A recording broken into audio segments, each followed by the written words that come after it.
وَلَقَدْ يَسَّرْنَا الْقُرْآنَ لِلذِّكْرِ فَهَلْ مِن مُّدَّكِرٍ बिस्मिल्लाहिर्रहमानिर्रहीम लिइलाफि कुरैश इलाफिहिम रिहलतश शिताइ वस्सैफ फलयअबुद रब्ब हाज़ल बैतिल्लज़ी अतअमहुम मिन जूइन व आमनहुम min खौफ.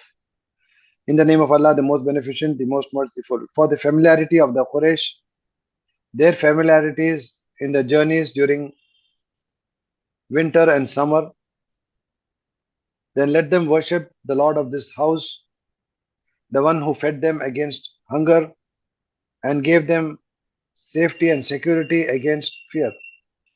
अल्लाह के नाम से जो बेइंतहा मेहरबान खूब रहम फरमाने वाला. कुरैश के मानूस होने के लिए उनका मानूस होना सफरों में जाड़े और गर्मी के, फिर वो चाहिए कि इबादत करे इस घर के रब की जिसने खिलाया उनको भूख से बचाकर और अमन दिया उनको खौफ से बचाकर. I'll just summarize these two surahs because they have a very close link in the subject. In the days of Jahiliyyah, the Arabs used to count or remember the years not on the numbers but on some major event that would take place. And the year in which the Prophet ﷺ was born was called Yomul Fil, the year of the Amul Fil, the year of the elephant. Because just about a few months before the birth of the Prophet ﷺ, this particular event took place or incident took place, wherein the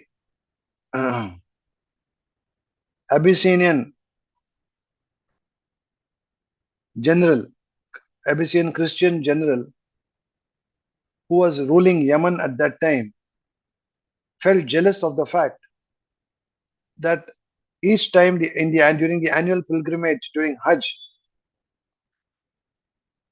a huge crowd of people used to flock towards Makkah, and thereby Makkah had become a very prosperous city and town and became very economically strong. So this created a sense of envy and jealousy in his heart, and he thought that if he would construct a huge cathedral and make it very attractive, then the crowd could be diverted from Makkah and Yemen will also become equally strong and vibrant in its economy. So, keeping this evil intention in mind, he went ahead, invested a lot of time and money, and constructed a huge cathedral. But all his plans went astray in the sense that nothing worked. The people continued to throng to Makkah. So finally, he decided to do away with the Kaaba itself once and for all. So, with about a strong army of elephants and men, he took a decision to march towards to Makkah and destroy the Kaaba completely. But the Meccans were too weak to resist him, and they, fearing their lives, went and started hiding themselves in the caves and in the rocks in Makkah around the Kaaba. Abraha came very close to entered almost the city of Makkah, but his head elephant Mahmud sat and would never budge. If he was to be pushed to a reverse direction, he would move, but in the direction of the Makkah and the Kaaba, he would not move. How much ever efforts were taken, it all failed. Abdul Muttalib, who was the grandfather of the Prophet ﷺ, was the chief of Makkah at that time. So he went to Abraha and requested Abraha to give back his 200 camels which had been captured by them. Abraha was surprised that this man who's considered himself to be a chief is only coming and asking for his camels alone and doesn't seem to be one bit bothered about the Kaaba to which I have come to destroy. To which Abdul Muttalib said, I am the owner of the camels, I have come to ask for it. The owner of this house is the one above, he will defend it. And rightly so, Allah subhanahu wa ta'ala sent flocks of birds.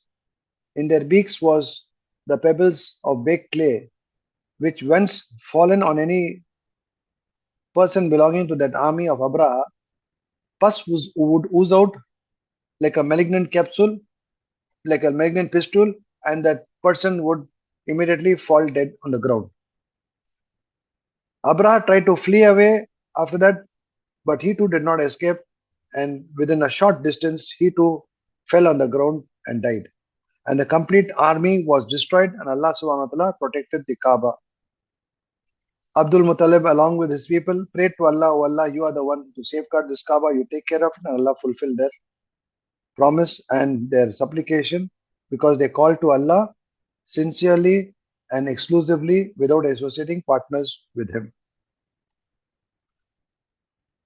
Coming to the second surah, Allah subhanahu wa ta'ala talks about the status and the position of the Quraysh vis-a-vis the other Arabian tribes. And the Quraysh had a special place in the complete Arabian Peninsula because they played host to the Hajis and those people who used to come during the annual pilgrimage. The Quraysh used to be the host. They used to be very hospitable to them. They provided them all the facilities for their stay, for their food, their drinks, everything. So they had a very big status and a good opinion by the people.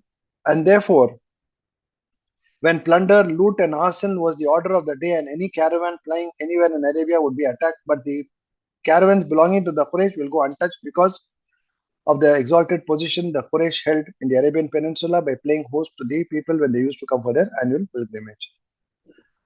So Allah subhanahu wa ta'ala at the end says, who is the one who protected the Kaaba?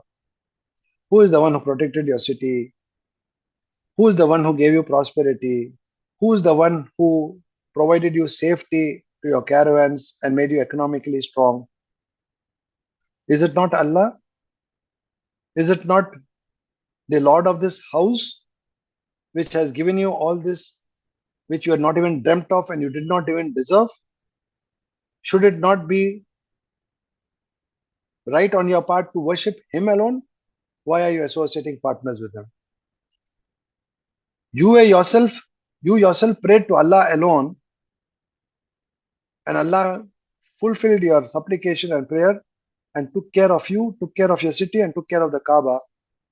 The same message now the Prophet ﷺ is conveying to you that do not associate partners with Allah, be subservient to Him alone, worship the Lord of this house,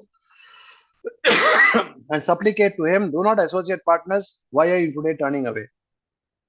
Same message. Today, why are you going against the beloved Prophet?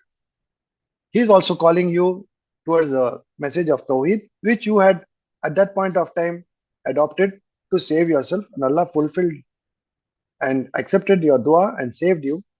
Now, when the Prophet is calling you towards that religion of Tawheed and oneness of God and asking you not to associate partners with Allah and to be grateful to the blessing which Allah conferred on you by granting the Kaaba, on account of which your city and town and you have become so prosperous and vibrant in your economy. Today, you are rejecting the same Prophet's message and you're being ungrateful to the favor which Allah conferred on you. So, this is in short the message which Allah gives in Surah Fil and Surah Quraysh. Likewise, Allah subhanahu wa ta'ala has also conferred, as I said, infinite blessings on all of us. We need to only supplicate to Him. We need to prostrate and bow only before Him, put all our trust only before Him, obey His commandments, and completely submit and surrender before Him. There only lies success for us in this world and the hereafter. Ameen wa akhiru da'wana alhamdulillahi rabbil alamin. Subhanallahi wa bihamdihi subhanakallahumma wa bihamdika nashhadu an la ilaha illa anta nastaghfiruka wa natubu ilaik. Assalamu alaikum wa rahmatullahi wa barakatuh.